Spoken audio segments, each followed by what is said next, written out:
মেহেন্দিগঞ্জ উপজেলা স্বেচ্ছাসেবক দলের নেতাকর্মীদের বন্ধন সুদৃঢ় করার লক্ষ্যে দিনব্যাপী মিলন মেলা অনুষ্ঠিত হয়েছে। উপজেলা স্বেচ্ছাসেবক দলের উদ্যোগে শনিবার সকালে উপজেলা মাল্টিপারপাস হল রুমে এই মিলন মেলা অনুষ্ঠিত হয়।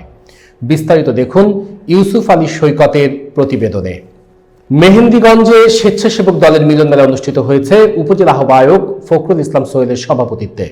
প্রধান অতিথি ছিলেন উপজেলা বিএনপির আহ্বায়ক গিয়াসউদ্দিন দীপেন। বিশেষ অতিথি হিসাবে বরিশাল জেলা যুবদল, মহিলা দল ও স্বেচ্ছাসেবক দলের নেতারা উপস্থিত ছিলেন।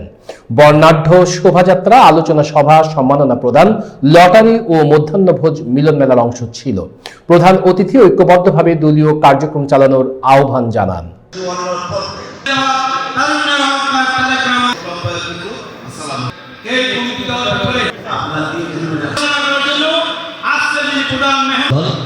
মেহেন্দিগঞ্জ উপজেলা আপনাদের প্রতিটা ইউনিয়ন থেকে আমরা স্বেচ্ছাসেবক দলের উত্তরস্থল থেকে আপনাদেরকে জানাই শুভেচ্ছা এবং অভিনন্দন।